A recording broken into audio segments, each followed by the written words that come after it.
Hola, ¿qué tal? Muy buenas tardes. Gusto en saludarles nuevamente en una emisión más de su programa de análisis jurídico, ahora con el tema financiamiento del transporte y del derecho.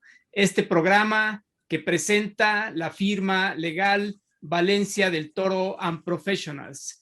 Antes que nada, quiero agradecer al Instituto Nacional de Ciencias Empresariales y Patrimoniales, INACIEP, y al Grupo de Investigación, Análisis y Opinión por permitirnos proyectar este programa y presentárselos a ustedes. Nos acompaña la maestra Gabriela Valencia. Hola, Gaby. Hola a todos, buenas tardes. Y hoy, qué decir, tenemos un invitado muy especial, muy especial, el licenciado José Alfredo Chacón Pérez, director ejecutivo de Navistar Financial. José Alfredo, es un placer tenerte con nosotros en tu programa. Muchas gracias por la invitación, Raúl. También es un placer estar contigo, con Gabriela y con todo el público. Muchas gracias. Gaby, por favor, preséntanos la semblanza de nuestro invitado especial. Claro que sí. José Alfredo Chacón ocupa el cargo de presidente ejecutivo de Navistar Financial México desde diciembre de 2006. Se integró a Navistar Financial desde 1998, ocupando el puesto de director general. José Alfredo tiene entre sus responsabilidades la de desarrollar y dirigir la estrategia y planes de negocio de Navistar Financial para apoyar los esfuerzos comerciales de la marca internacional, distribuidores y planta de manufactura, ofreciendo un paquete de soluciones financieras y de seguros integral al mercado de autotransporte en México. En el campo de la representación de entidades de comercio, se desempeña como presidente de la Federación Mexicana de Empresas de Leasing, consejero consultivo de Nacional Financiera, presidente de la Asociación Mexicana de Arrendadoras Financieras, AMSOFAC, subdirector de la Asociación Mexicana de Casas de Bolsa, ahora AMIB, director general y miembro del Consejo de Administración de Sociedades de Inversión, Grupo Financiero Multivalores. José Alfredo es graduado en Economía por la Universidad Iberoamericana en la Ciudad de México. Su carrera profesional inició en 1998, ocupando puestos de diferentes niveles de responsabilidad en empresas e instituciones de intermediación financiera. Por mencionar algunas de ellas, subdirector general de la Asociación Mexicana de Casas de Bolsa, AMIB, director general y miembro del Consejo de Administración de Fondos Mutualistas en el Grupo Financiero Multivalores, director general y miembro del Consejo de Administración de Multiva, Casa de Cambio, afiliado al Grupo Financiero Multivalores, director general del Fondo Mutualista en Grupo Financiero CBI, director general y miembro del Consejo de Arrendadora Financiera DINA, y trabajó con el Fondo Bancario de Protección al Ahorro en el establecimiento y operación de la empresa de liquidación de activos, valuación y venta de activos SADCB. Así damos la bienvenida a nuestro invitado, José Alfredo Chacón. Es un gusto que estés con nosotros. Gracias, Gabriela, muy amable.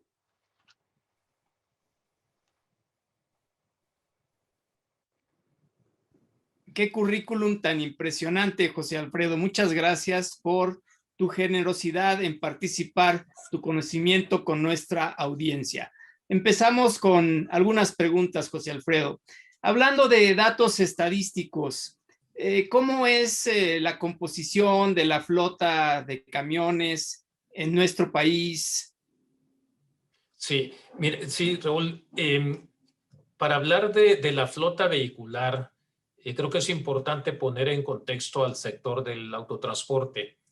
El sector del autotransporte es un sector que es un facilitador de las actividades económicas del país. El ejemplo más claro es si cualquier persona se voltea a ver a su alrededor, todo lo que ve fue transportado, ¿sí? Transportado ya sea la construcción, los muebles, los alimentos, pero también todos los pasajeros utilizan el servicio de transporte. La estimación de la Secretaría de Comunicaciones y Transporte es que en materia de carga el 60% de la carga del país es transportado en carreteras y el 95% de los pasajeros es transportado en autobuses también en carreteras. con eso nos damos una idea de la relevancia de este sector. Otro aspecto importante es que es un sector que genera el 5% del Producto Interno Bruto y, como ya mencioné, es un sector que apoya el desarrollo económico y hay más transporte en la medida en que haya más economía, ¿sí? Pero es una actividad esencial. Ahora, en cuanto a la flota vehicular, las cifras más a la mano y más precisas las tiene la Secretaría de Comunicaciones y Transporte en lo que se refiere al transporte de carga y pasaje federal, ¿sí? Es decir, los que utilizan carreteras federales. Y ahí la estimación, o más bien la cifra al 2020, es que hay 1,5 millones de vehículos, tanto de carga, ya sean camiones o remolques, como vehículos de pasajeros, 1,5 millones, de los cuales el 75% corresponden a carga, ya sea general o especializada, un 15% a vehículos de pasajeros y la diferencia a otras modalidades muy importantes, pero es menor el volumen, como transporte de vehículos sin rodar.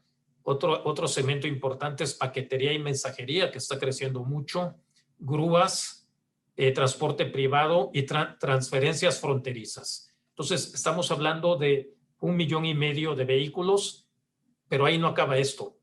En municipios, en los estados, toda la actividad de pasaje concesionada no está en esta cifra, ¿sí? Entonces, tenemos que agregarle esa cantidad de vehículos, que yo estimo 200,000, y también vehículos medianos y pequeños para transporte local. Esas no están contabilizadas en las cifras que te estoy dando, Raúl. Muchas gracias, José Alfredo. Son unas cifras pues bastante importantes, ¿no? De lo que podemos ver.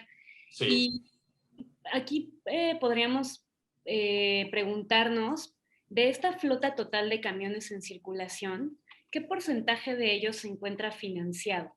Ok, mira, también es un tema de estudio, porque esta flota a la que me acabo de referir tiene una antigüedad promedio de 17 años, es decir, es una flota vieja, ¿sí? Y los intermediarios financieros, tanto bancarios como no bancarios, normalmente financiamos vehículos nuevos por los primeros 6 o 7 años, ¿sí? O aquellos que participamos apoyando a la venta de vehículos seminuevos, lo hacemos hasta que la unidad tenga 10 años. Es decir, de 10 años en adelante son unidades que considero que no son financiables, ¿sí? Y que en todo caso la compraventa y el crédito se daría entre los transportistas, los particulares. Ahora, para tener una idea de las unidades nuevas, ahí sí, todas las unidades nuevas, prácticamente todas llevan financiamiento. La estimación que tenemos en la industria es que el 70% de los vehículos comerciales salen con financiamiento, ya sea de la financiera de casa, financieras especializadas o algunos bancos que tienen esa vocación. Muy bien, José Alfredo. Y digamos que de esa parte que es financiada, ¿qué es lo que prevalece? ¿El crédito, el arrendamiento financiero, el arrendamiento puro, la compraventa a plazos incluso? Sí, mira, en el caso de esta venta que es financiada, en primer lugar, por lo menos las cifras que nosotros tenemos en cuanto a nuestra propia actividad, pero creo que es algo parecido con las demás financieras de marca, es que el crédito es el número 1. En nuestro caso representa el 40% de la derrama crediticia. Otra figura muy utilizada es el arrendamiento financiero, con 37%, y en tercer lugar está el arrendamiento puro, con un 23%. Ok. El crédito con 40%, arrendamiento financiero 37% y arrendamiento puro con 23%. Ahora, el arrendamiento puro es relativamente reciente. Bueno, existe desde hace muchos años, pero los transportistas están utilizándolo en los últimos años, ¿no? Si bien es el menor porcentaje, yo diría que es el segmento de mercado de mayor crecimiento en los últimos años. De acuerdo, muchas gracias, José Alfredo. Bueno, pues para nuestra audiencia me gustaría explicar un poquito la diferencia entre estas tres figuras. El crédito establece nuestra Ley General de Títulos y Operaciones de Crédito, que es cuando el acreedor pone a disposición del deudor una cantidad de dinero o bien asume una obligación por este tercero, por el deudor. Y en este caso, lo normal en el financiamiento de transporte, pues es que la empresa financiera, como lo estamos viendo en este caso, Navistar Financial, que es una sociedad financiera de objeto múltiple, pone a disposición, tratándose de crédito, una cantidad para que el deudor adquiera una unidad. Y en este caso, el deudor normalmente le da instrucciones a la empresa financiera para que la empresa financiera pague directamente al proveedor de los bienes y el deudor reciba únicamente esos bienes. Es normal que esos bienes queden en garantía prendaria de la empresa financiera. Por otro lado, el arrendamiento financiero, que también lo tenemos regulado en nuestra Ley General de Títulos y Operaciones de Crédito, es aquel contrato por el cual la arrendadora, empresa de sector financiero o no, hoy en día puede ser que no es necesario que una empresa de sector financiero haga arrendamiento financiero, lo puede hacer cualquier persona. Entonces, la arrendadora otorga el uso y goce del bien, en este caso camiones, a una persona que es el arrendatario, quien se obliga a pagar en cuotas periódicas, vamos a suponer mensuales, una cantidad de dinero que debe ser suficiente para pagar la inversión que hizo la arrendadora durante el contrato, es suficiente para pagar la inversión y las cargas financieras de la propia arrendadora, con la característica especial de que al término del contrato el arrendatario tiene tres opciones terminales. Normalmente eligen la primera, pero tiene tres, que es la adquisición de los bienes a un valor inferior al que pagó la arrendadora cuando los adquirió.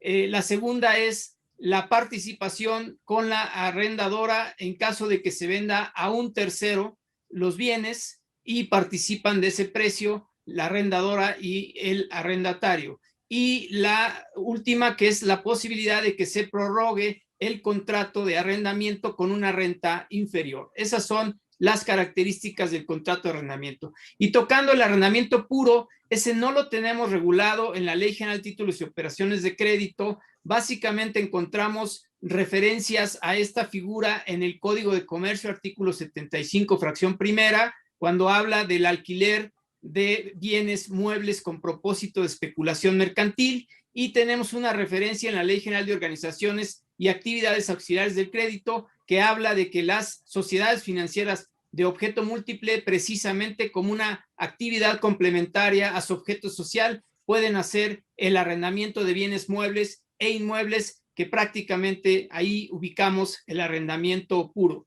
Y para aquellos casos en que no esté debidamente regulada esta figura en el propio Código de Comercio o en otras leyes mercantiles y en el contrato que se realiza con la entidad financiera, entonces tenemos como supletorio el Código Civil Federal. En este caso, el arrendamiento puro es el otorgamiento y goce de un bien a cambio de una cantidad periódica, digamos una renta, que paga el arrendatario. En este caso no existen las opciones terminales que sí existen en el arrendamiento financiero, y por eso es importante comentarlo. Adelante, Gabriela, por favor. Gracias, Raúl.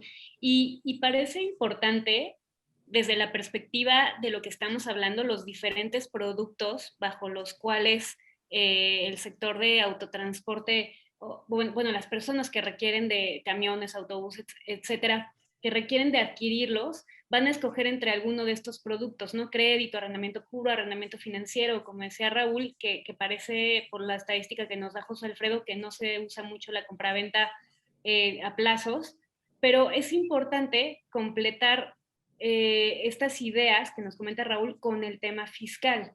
cuáles son las diferencias entre uno y otro de estas figuras legales, ¿no?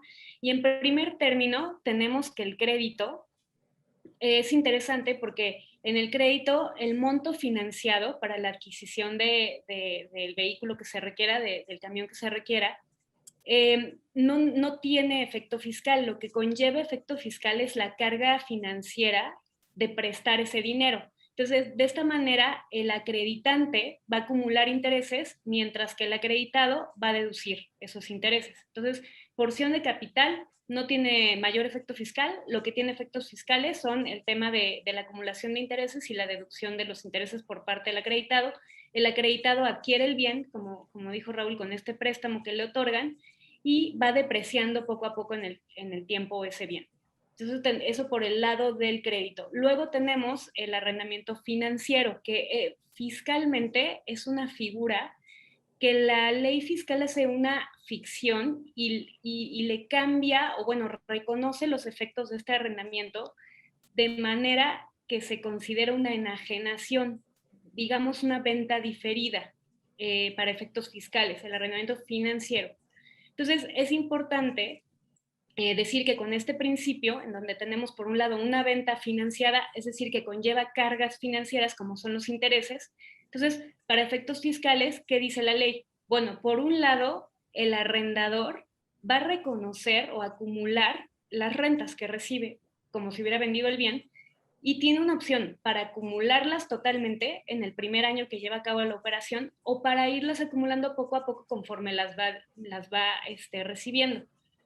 Mientras que el que se considera dueño del bien en un arrendamiento financiero para efectos fiscales es el arrendatario, y como dueño del bien que se adquiere, es ese dueño que tiene derecho a la depreciación y la deducción de los intereses. Entonces, figura del arrendamiento financiero fiscalmente tiene un tratamiento particular, es más una venta financiada que conlleva cargas financieras, y por ende tiene efectos diversos tanto para arrendador como para arrendatario.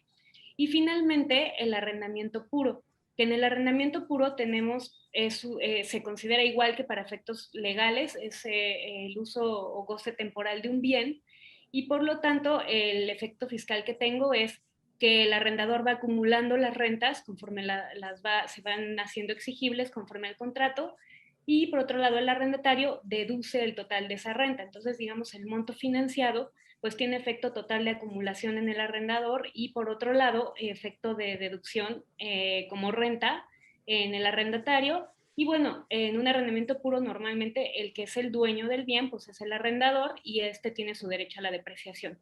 Entonces podemos ver que cada contrato tiene efectos fiscales distintos y también tiene consecuencias legales distintas. Entonces, en este punto, José Alfredo, lejos de los aspectos fiscales y las diferencias legales de las que hablamos, pareciera interesante ver que hay muchos elementos que pueden incidir en que determinada persona escoja una figura jurídica u otra para financiar la flota que necesita, ¿no? Así es. En ese sentido, por ejemplo, hemos visto en otras industrias que una de las cuestiones es que se usa mucho más el arrendamiento puro que el financiero. Y en esta, por la estadística que tú nos das en el sector del transporte, pareciera que es más común usar el financiero. ¿Qué elementos ves que puedan ser importantes? Igual puede ser elementos de negocio que sean importantes para que se decida una persona a financiarse a través de un crédito, un arrendamiento puro financiero. Sí, mira, es muy importante. Realmente lo que nosotros como financiera, como proveedora de servicios financieros y de seguros, que ahorita voy a hablar del tema, nos interesa es que al cliente le vaya mejor, ¿sí? Tenemos dentro de nuestra misión de negocios el compromiso de que el cliente le vaya bien, ¿sí? Entonces, la asesoría aquí es fundamental. En algunos casos es muy fácil de decidir, ¿no? Y proponerle al cliente. Por ejemplo, en el transporte público de pasaje concesionado, que es todo el transporte público de las ciudades, de los municipios, trabajo intermunicipal, donde se requiere de la concesión de la autoridad local. Ahí, ¿por qué digo que es fácil? Porque la autoridad le pide al concesionario que el vehículo sea de él, que sea el dueño del autobús, ¿sí? En consecuencia, ahí lo que hacemos es un crédito simple, ¿verdad? Un crédito con garantía, pero sale facturado a nombre del concesionario. Entonces, no hay que buscarle, si no meteríamos en problemas a nuestro cliente. Ahora, ayer estuve con un cliente que me decía la clave de éxito. Decía, yo pago el financiamiento durante 4 años, camiones de carga, termino de pagarlo y a partir del 5º año, todo lo que no pago de crédito lo capitalizo en mi empresa. Tengo esa liquidez para después de 6, 7 años, no, al séptimo año, de ahí compro el nuevo camión a través de arrendamiento financiero, por decir algo. Entonces, esa es una clave de éxito de ese empresario, pagar arrendamiento financiero 3 o 4 años y el resto de la vida útil se ahorra el costo financiero. Sin embargo, otro cliente dice, ya me di cuenta que el camión al 5º año me empieza a consumir más combustible y refacciones. Entonces, ¿para qué es mío? Mejor lo rento 4 años, lo devuelvo y me hago de otro nuevo. Entonces, tiene mucho que ver también con el modelo de negocio del transportista. Y hay algunos casos que tenemos varios, donde dicen la ruta que tengo que atender entre Manzanillo y Guadalajara, la voy a hacer con camiones un poco más viejitos porque es una ruta corta, ¿sí? Pero la ruta Guadalajara, Nuevo Laredo, tiene que ser un camión nuevo. Entonces, ahí la mezcla es financiamiento y arrendamiento puro. Entonces, estas implicaciones no son solamente fiscales y legales, que es muy importante, sino también de la necesidad de cada transportista. Ahora, ¿qué ventaja tenemos? Nosotros, en este afán de que al cliente le vaya bien, pusimos lo más parecido a un supermercado financiero. Tenemos todos los productos para ofrecerle a aquel que le convenga al cliente. Y no solo uno y tenemos que ofrecer el único que tenemos, ¿no? Nos hemos dado cuenta que el cliente además requiere programas de protección y hace más de 10 años abrimos nuestro agente de seguros, donde estamos sumando a la oferta de financiamiento y de leasing la oferta de protección patrimonial para la flota de los transportistas. No sé si con esto contesto, Gabriela. Sí, claro, por supuesto, José Alfredo, muy interesante toda esta información. Oye, ¿y sientes que efectivamente los clientes ahora prefieren más el arrendamiento puro que el arrendamiento financiero? Sí, lo prefieren, es algo que nos piden con mayor frecuencia, ¿sí? Y es algo que podemos dar porque también ha pasado en los últimos años un fenómeno importante, que es el mercado de camiones seminuevos ha madurado, se está creciendo y eso es fundamental para que el camión que regresa después de 4 años, 5 años, haya un transportista que requiera un vehículo seminuevo con el cual hacer una buena operación. Eso ayuda mucho, ¿no? De acuerdo, José Alfredo. Bueno, ¿y tienes algún otro elemento alrededor de toda esta circunstancia de qué figura prefieren los clientes? A veces te toca también el tema de una compraventa a plazos o alguna operación incluso de cesión de derechos, o esto es casi poco usual y básicamente es crédito, arrendamiento puro y arrendamiento financiero.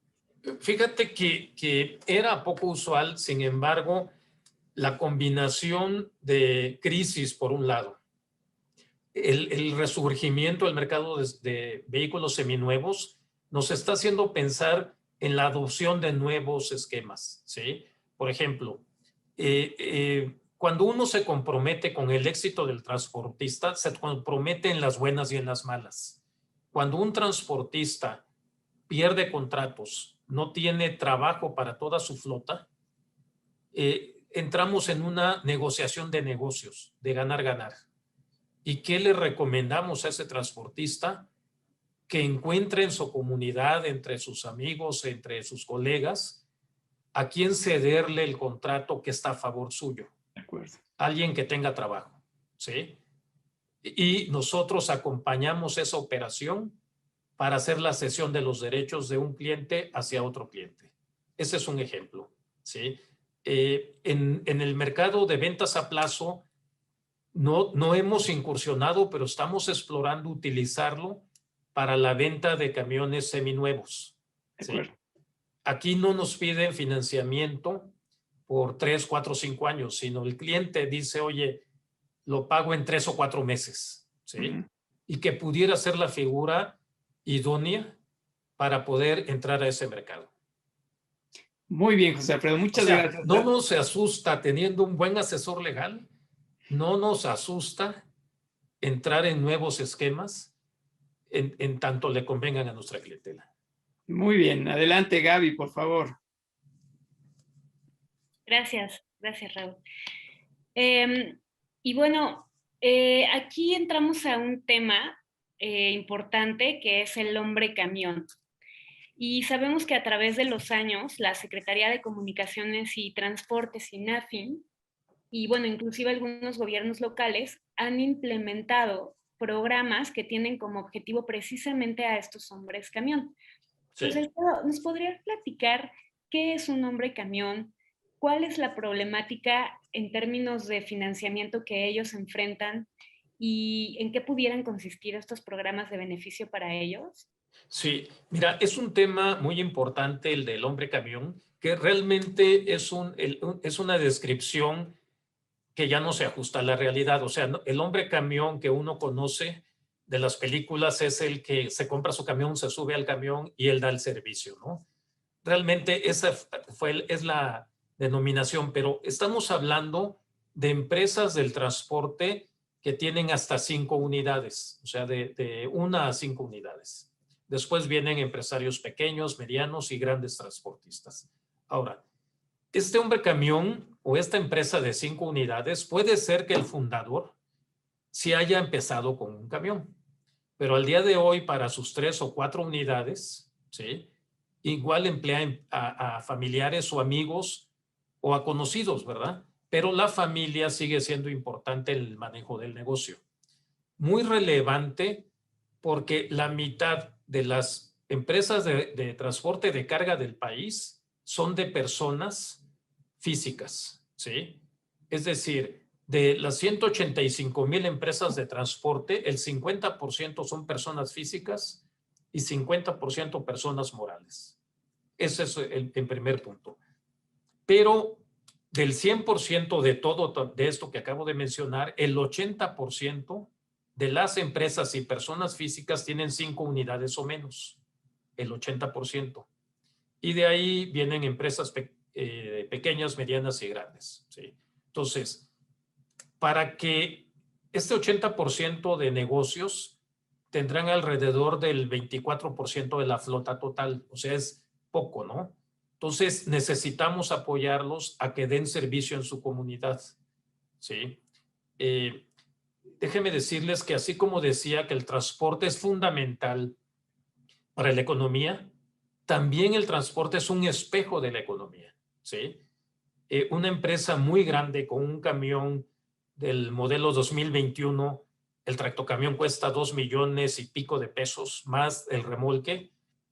No me imagino un transportista yendo a las brechas de Veracruz y Oaxaca, rancho por rancho, a recoger la leche, ¿sí? Eso lo hace un transportista hombre camión. Todas las madrugadas, el sobrino del dueño manda la camioneta o el camión de 3 toneladas, 4 toneladas a recoger a los ranchos los botes de leche. Entonces, necesitamos apoyar al microtransportista, ¿sí? Porque forma parte importantísima de la cadena productiva y más de las regiones más pequeñas económicamente hablando, como pueden ser varios estados del sureste del país, ¿sí?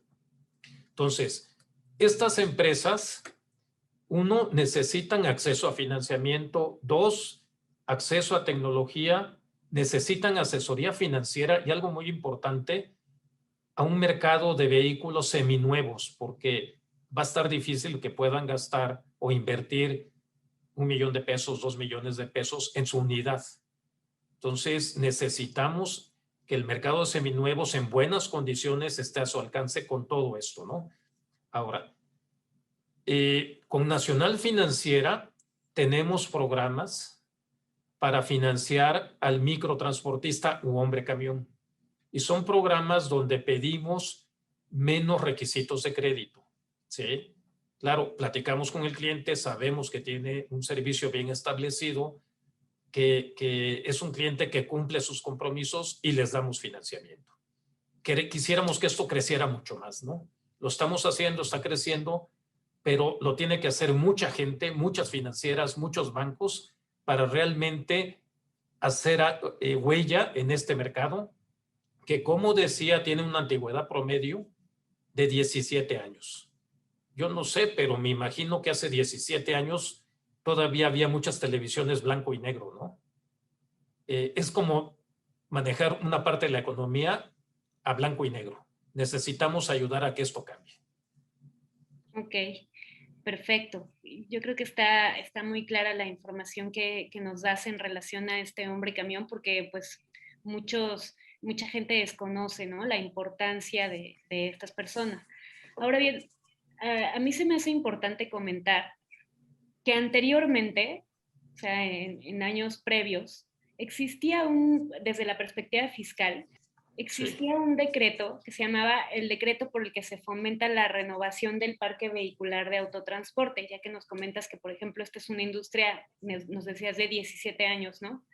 Y estos estímulos fiscales que se buscaban otorgar, pues tenían como objetivo apoyar la modernización del parque vehicular de autotransporte federal con el propósito de reducir la edad promedio de unidades vehiculares, especialmente la del hombre camión y pequeño transportista.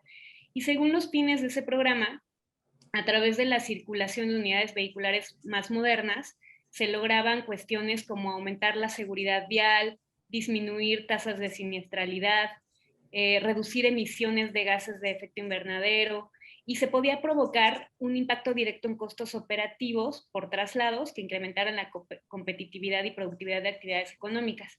Y ese estímulo consistía, era un tema en donde yo, transportista que buscaba renovar este parque vehicular, iba con un distribuidor o con un fabricante, y el fisco le daba el estímulo a este fabricante o este distribuidor consistente en un monto igual al monto o el precio en el que él tomara el bien usado, o lo que fuera menor entre ese monto del precio en el que tomaba el bien usado, el 15% del vehículo nuevo que le iba a dar en financiamiento, o una cantidad fija que venía en el estímulo. Y ese monto, el distribuidor, el fabricante, lo podía deducir de su carga impositiva, ya fuera en impuestos sobre la renta o en IVA.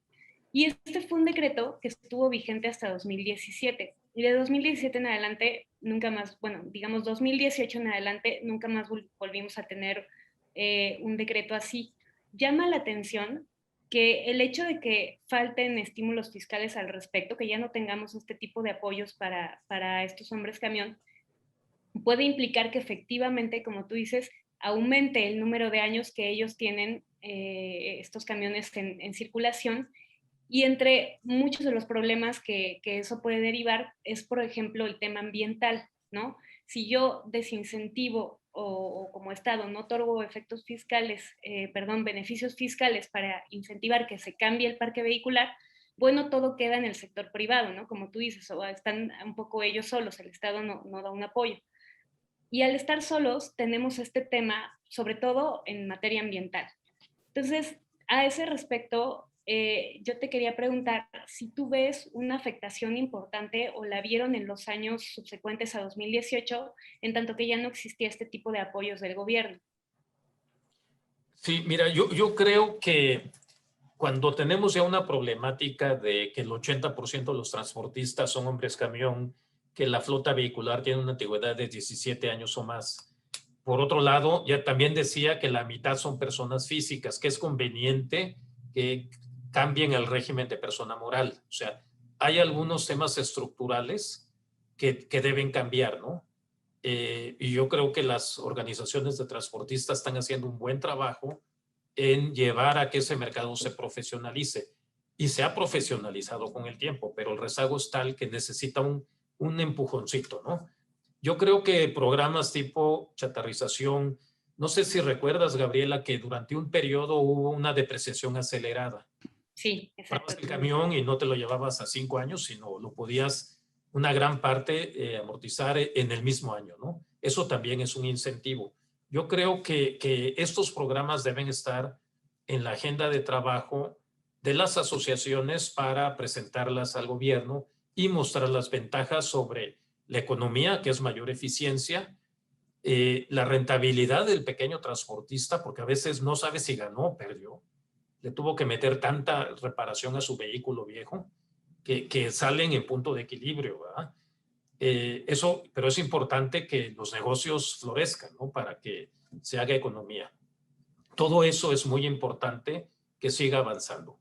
Algo interesante que hemos hecho junto con la banca de desarrollo es programas estatales y programas sectoriales, que si bien no necesariamente tienen un beneficio fiscal, sí los estados y municipios o ciertas actividades se ponen de acuerdo con las autoridades municipales, con Nacional Financiera, con algunos intermediarios financieros para renovar ciertas flotas, ¿sí? Eso nos pasó en Oaxaca con el transporte público de pasaje. Lo hicimos también un programa de renovación de vehículos para tianguis, ¿sí? Mercados públicos y tianguis. O sea, y como eso es la imaginación. Si uno toca las puertas de los secretarios de Desarrollo Económico de los estados, de los secretarios de movilidad, del delegado de NAFIN, hay muchas necesidades, ¿no? Y con la vinculación entre sector financiero, banca de desarrollo y autoridad local, podemos sacar programas que incentiven la modernización. Excelente, José Alfredo, muchas gracias. Oye, pues pasando a otro tema, ya que tocas la banca de gobierno, pues las sociedades financieras de objeto múltiple obtienen sus fondos pues para hacer su actividad principal, que es crédito, arrendamiento financiero, arrendamiento puro, administración de cartera crediticia, pues obtienen sus fondos de varias fuentes, ¿no? Entendemos que primero pues está la banca privada, donde realmente pues hay muchos apoyos a las sociedades financieras de objeto múltiple. Desde luego está la banca de gobierno, en la cual pues necesariamente se tienen que cumplir varios requisitos importantes, empezando con un capital mínimo, que creo que la mínima expresión para banca de gobierno es 5 millones de UDIs. Entonces, hay ciertos requisitos que, desde luego, una empresa como la que tú diriges, pues los cumple porque es una SOFOM regulada y, desde luego, tiene una regulación prudencial por parte de la Comisión Nacional Bancaria de Valores, y eso le da mayor confort a las entidades, a la banca de gobierno y a la banca privada. Entiendo que también pues, pueden obtener fondos del exterior, trayendo financiamiento de empresas extranjeras y que les presten a tasas interesantes, incluido, podría decir yo, pues las casas matrices en otros países. ¿Y qué nos cuentas?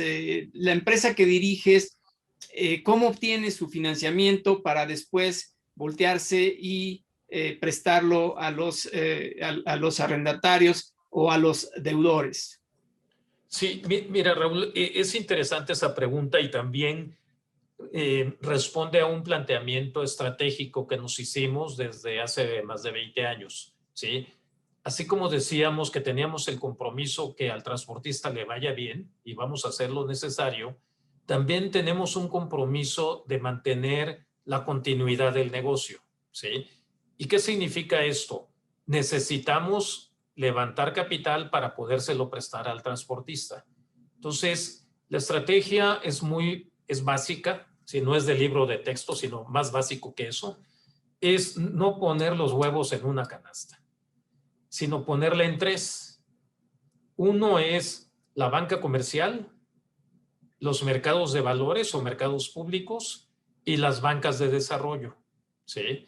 Entonces, con mucha disciplina, durante más de 20 años, hemos fondeado nuestra operación con esa combinación, ¿sí? Tenemos líneas bilaterales con bancos mexicanos y del extranjero muchos bancos nacionales nos ayudan. 2, banca de desarrollo, que son líneas de crédito que vienen también desde hace 20 años con Nacional Financiera y con Bancomex, con el cual tenemos programas de apoyos a pymes exportadoras o quienes quieren ser exportadores. Entonces, estamos con ellos, pero también tenemos líneas con la Banca de Desarrollo de Estados Unidos, que es el Exim Bank, ¿sí? Y hemos tenido líneas con otras, la de Canadá, por ejemplo, ¿sí? Esa es la segunda, bancas de desarrollo. Y la tercera son mercados de valores. Somos emisores frecuentes de papel comercial y de programas de bursatilización, ¿sí? Y hemos, con la bursatilización, que no es más que la venta de cartera de transportistas, hemos salido siempre con categoría AAA. Eso nos comprueba que el sector del transporte y el transportista es buen pagador, ¿sí? Es un sector que paga bien, cumple sus compromisos y nos ha permitido estar en el mercado público de deuda durante mucho tiempo con calificación de AAA siempre. No, pues excelente y felicidades, José Alfredo, muy bien. Para claridad de nuestro auditorio, una de las formas en que una sociedad financiera de objeto múltiple se convierte en sociedad financiera de objeto múltiple regulada es justamente la posibilidad de que emitan papel, de que emitan deuda en el mercado de valores y por lo tanto la ley establece que si eso sucede deberán convertirse en una sociedad financiera de objeto múltiple. Pero bueno, muy interesante, José Alfredo, que ustedes también se hayan financiado a través del mercado de valores, en donde principalmente se utiliza la figura del certificado bursátil como una figura de derecho mercantil, un título de crédito que se hace pues tradicionalmente a través de fideicomiso, pudiera no haberlo, pero normalmente hay un fideicomiso en medio que es el fideicomiso emisor de los certificados y como bien José Alfredo ya comentó, pues la cartera se transmite al fideicomiso para que de ahí se cobre la inversión, digamos, y se pague la inversión que realizaron los inversionistas del público en el mercado de valores. Muy interesante, José Alfredo, muchas gracias. Adelante, Gabriela, por favor. Sí, y bueno, regresando un poco al tema ambiental y en relación a los camiones de carga y pasajeros, nos gustaría que nos platicaras, José Alfredo, sobre la evolución que han tenido la producción de motores cada vez más limpios. Es decir, cómo ha avanzado la tecnología en materia de emisiones y la regulación ambiental. Sí, mira, el tema de la regulación ambiental, como sabes, es preocupación de la mayoría de las naciones del mundo, ¿sí? Hay acuerdos internacionales para la protección del medio ambiente y en particular la normativa de control ambiental, de control de emisiones en el autotransporte y en todos los vehículos automotores. Nace esta inquietud en los Estados Unidos y que yo sepa fue el primer país que promulgó una ley para proteger el ambiente. Esto en 1963. Avanzó, pasó el tiempo y los estándares de emisiones que se llaman EPA, por la Agencia de Protección Ambiental Americana, también fueron secundados por la Comunidad Europea con normas euro, ¿sí?, de protección ambiental. Estas normas, con el paso del tiempo, han llegado a, si no a coincidir, a estar muy cerca, ¿sí? Y de lo que se trata es controlar la emisión de partículas contaminantes a la atmósfera, al grado que la normativa actual, que es la Euro 5 y la EPA 7, que coinciden, es la vigente en el país y es un gran desarrollo, un gran avance respecto a las normas previas. Curiosamente, ya hay una Euro 6 o EPA 10 que también aplica a México. En México hay dos normas que aplican al día de hoy, una un poco menos exigente y otra más exigente. La disposición oficial mexicana señala al día de hoy que en enero del año que viene solo se queda la más exigente y la anterior ya no. Entonces, los que fabricamos camiones y autobuses tenemos que hacerle caso a la norma y si no, no podemos vender, ¿sí? Sin embargo, hay consideraciones importantes. Para que los vehículos con esta norma EPA 10 o Euro 6 puedan funcionar, requieren de diésel ultralimpio. O sea, un diésel que prácticamente no tenga azufre. Cosa que al día de hoy solo pueden conseguir algunos transportistas que tengan almacenamiento y que lo puedan importar.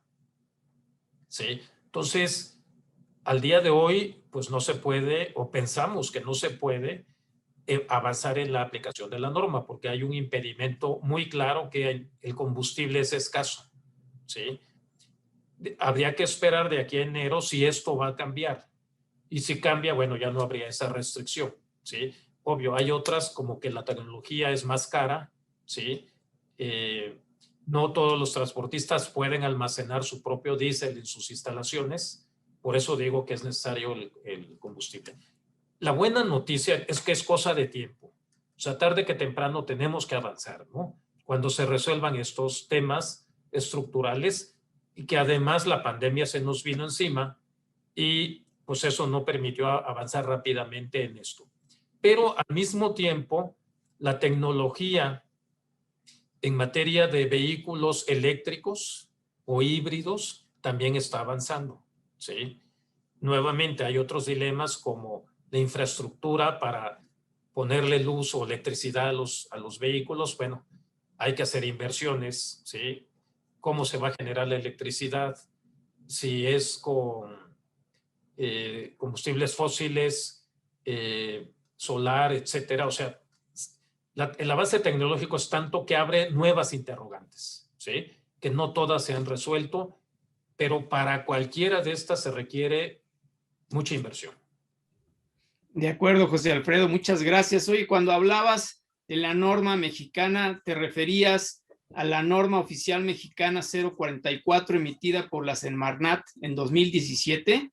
Esa, sí. Ok, esta norma establece que los límites máximos permisibles de emisión de monóxido de carbono, óxidos de nitrógeno, hidrocarburos de metano, hidrocarburos no metano más óxidos de nitrógeno, partículas amoníaco provenientes del escape de los motores nuevos que utilizan diésel como combustible, y desde luego juega en esta norma el peso de los camiones también, pues porque seguramente entre más peso, más posibilidad de contaminación.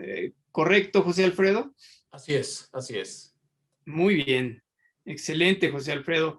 Oye, y pues hablando de este tema tecnológico, tenemos una pregunta de nuestro auditorio en donde nos dice que si el GPS ha funcionado para la recuperación de los vehículos en caso de cartera vencida o en caso de robo.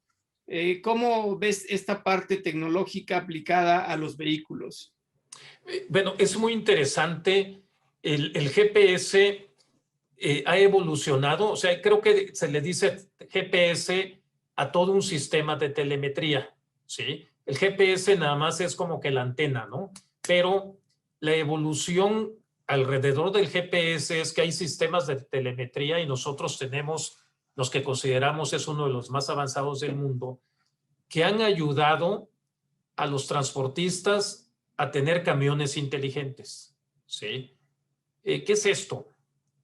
Cualquier sensor que se le pueda conectar a la computadora del camión, ¿sí? Cualquier sensor de temperatura, sensor de velocidad, de movimientos bruscos, ¿sí? Puede ayudar a que ese camión tenga mejor mantenimiento preventivo, ¿sí? Se reduzca la inseguridad, mejore la logística del transportista, saber dónde está su unidad, a qué kilometraje, a cuántos kilómetros por hora está caminando, la eficiencia de cada operador, o sea, puede medir el desempeño del operador y premiar a sus mejores operadores, porque eso significa ahorro en combustible, ¿sí? Y por supuesto la seguridad. Entonces, estas unidades que desde fuera se ven iguales, no son iguales. los que tienen un sistema de telemetría avanzado son camiones inteligentes que además de todos los beneficios para el manejo de la flota, han reducido la inseguridad al grado que en nuestro caso las primas de seguros han disminuido drásticamente porque ayudan a la recuperación de los vehículos y mayormente a la prevención de que se los roben. Ok, muchas gracias, José Alfredo. Y en el mismo sentido, ¿es más atractivo financiar vehículos que cumplen con la normatividad ambiental o es igual y finalmente se financia al mismo nivel? Sí, mira, es una buena pregunta. Realmente, si vamos a los reglamentos, solamente se está regulando la fabricación de vehículos nuevos con nueva tecnología que cumplan las restricciones. Sin embargo, hay programas de verificación vehicular para que las unidades que se construyeron antes estén en condiciones óptimas, físicas y mecánicas, lo que significa que no contaminen de más, ¿sí? Nosotros, obviamente, somos una empresa verde, una empresa que va a favor de la ecología, de la preservación del medio ambiente, y estamos seguros que todas las unidades que salen de la red de distribuidores cumplen con la norma porque son unidades fabricadas en Monterrey o cerca de Monterrey, que las cumplen. Y en el caso de vehículos seminuevos, pedimos que estén certificadas, ¿sí? Y no financiamos unidades cuyo año modelo al término del crédito sea de más de 10 años.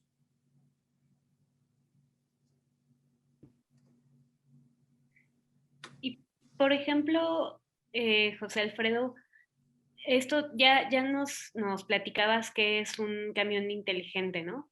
Sí. Y últimamente, con este boom tecnológico que está habiendo en todos los sectores industriales, pues se está viendo mucho la aplicación de robots, ¿no? A las diferentes industrias, etcétera. ¿Ves en tu opinión suceder que haya más adelante camiones autónomos? Es decir, que se manejen solos. Sí, mira, el nivel, déjame llamarle, de inteligencia de las máquinas va a ir creciendo, ¿sí? Ahorita mencionaba lo que la telemetría puede hacer para que un transportista goce de esos beneficios de productividad, seguridad, etcétera. Sin embargo, hay otros mecanismos tecnológicos que también le avisan al operador si está cansado, ¿sí? Si un operador cierra los ojos, de inmediato le avisa. Con eso prevenimos accidentes. Le avisa al operador si se sale del carril y tenemos una aplicación donde si hay un obstáculo enfrente del camión, el camión frena solo, ¿sí? No hay necesidad de aplicar el freno. Eso existe al día de hoy. Ahora, lo que viene y viene rápido es la conducción autónoma de camiones, ¿sí? O sea, es una tecnología donde Navistar ha invertido mucho dinero con asociados tecnológicos y tenemos ya aplicaciones de la vida real donde los vehículos están recorriendo su recorrido sin operador, ¿sí? México, vamos a hacerlo una vez que la infraestructura exista para que eso sea una realidad. Y mucho tiene que ver con la cartografía, el señalamiento, el respeto a la vialidad, porque pues, el camión identifica que tiene paso libre, pero si alguien se pasa un alto, pues ¿qué vamos a hacer, no? Entonces, tecnológicamente es posible. Y ahí viene. Y el otro camino también que es posible es la electrificación, como le llamamos, que poco a poco la parte eléctrica vaya reemplazando a la parte del petróleo como combustible. Algunas aplicaciones será más difícil ponerla a la práctica, pero otras no. De acuerdo, José Alfredo, pues sí. No es lo mismo un camión que recorre 1000 kilómetros en una jornada que un autobús escolar que recorre probablemente 15, 20 kilómetros y después se estaciona, ¿no? De acuerdo, claro que sí, José Alfredo. Y sí, como lo dices, pues para que funcionen los vehículos de manera automática, es muy importante, digamos, que también la ciudad sea inteligente, ¿no? Como dices, que tenga todo el señalamiento, los límites con las banquetas, todo organizado, que efectivamente los sensores que traen estos vehículos puedan detectar justamente lo que tienen que detectar para poder andar solos, ¿no? Entonces creo que en esa parte, pues en nuestro país todavía nos falta un poquito para poder tener estas ciudades inteligentes y que no solo los camiones, sino también los automóviles puedan circular de esta forma sin conductores. José Alfredo, una pregunta. Ya ves que se habla de que en materia de vehículos, pues más o menos algunos países han establecido que para 2030 ya no pretenden que circulen los camiones, perdón, los vehículos, automóviles que utilizan gasolina. ¿Hay algo similar en cuestión de los autobuses o esto solo se ha estado pensando para el grueso de los vehículos que circulan, que justamente son pues los automóviles? Mira, es muy buena pregunta. He puesto mucha atención en el tema de los automóviles. Por ejemplo, en Madrid, en el municipio de Madrid, ya hay una prohibición con fecha para que circulen vehículos a gasolina. En California hay algo semejante. En algunos países europeos también a largo plazo se ha planeado, ¿no? Ha habido incentivos para autobuses. Ya tenemos autobuses escolares eléctricos operando en Estados Unidos para algunos distritos escolares. Pero por el lado del gobierno se les han dado facilidades fiscales, ¿sí? Pero una norma para el vehículo pesado, no estoy al tanto, Raúl. Ofrezco que voy a estudiar el tema, ¿no? De acuerdo, muchas gracias, José Alfredo. Bueno, pues mira, ya prácticamente se nos agotó el tiempo. Nos gustaría un último comentario tuyo en el sentido de qué es el futuro, qué esperamos de la industria de camiones en México y qué esperamos del financiamiento de los camiones en México. Sí, mira, en cuanto a la industria, ya hemos platicado que es una industria intensiva en tecnología, en capital. Es una industria que está invirtiendo para que el transporte sea más sencillo, más eficiente, que cumpla su misión de reducir costos para que el resto de la economía funcione, ¿no? Y es una época dorada donde se nos atravesó la pandemia. Si no hubiéramos visto lanzamientos muy buenos y revolucionarios en materia de camiones y autobuses. Pero ahí vienen, porque esas inversiones ahí están y vamos a continuar. En materia de servicios financieros, yo creo que nuestra misión no solo es el servicio financiero en sí, sino dar toda la consultoría a nuestros clientes para que esté cerca el cliente de estos avances tecnológicos, establecer un networking para asesoría financiera a los clientes y entre más pequeños más, ¿verdad? Algo fundamental, los abogados dicen gobierno corporativo, ¿sí? Pero es la buena administración de los negocios, que ningún área de un negocio se puede descuidar.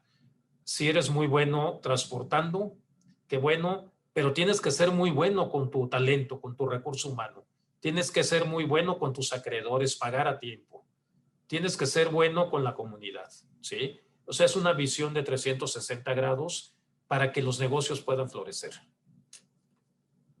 Completamente de acuerdo, José Alfredo, y hemos visto cómo en México ha crecido la regulación en materia de cumplimiento, ¿no? De cumplimiento sí, en varios sentidos. Y sí, de acuerdo, esto ayuda a las empresas a que efectivamente pues tengan un mayor orden y por lo tanto puedan llegar a ser más productivos. Desde luego, implica también pues dedicar tiempo, esfuerzo y personal al cumplimiento tan importante en este tema.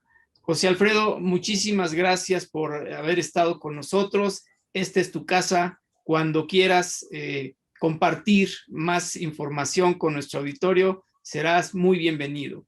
Gabriela, ¿algún último comentario de tu parte, Gaby? Igualmente, agradecer a Raúl, agradecer a José Alfredo su presencia, la información tan importante y tan relevante que nos compartió el día de hoy. Muchas gracias. José Alfredo, de verdad, muchísimas gracias. A sus órdenes. Bueno, pues muchas gracias. Y nos vemos pronto. Claro que sí. Muy bien. Ha sido un programa más de la que emite Valencia del Toro and Professionals bajo el nombre de Análisis Jurídico, y hemos tenido mucho gusto en tener a José Alfredo Chacón en este programa exponiendo temas muy interesantes alrededor del financiamiento del transporte, y hemos tratado de explicar algunas de las implicaciones legales y fiscales, Gabriela y yo. Muchísimas gracias, los esperamos en nuestro siguiente programa. Ha sido un placer tenerlos con nosotros. Gracias a ambos. Gracias, hasta luego. Hasta luego.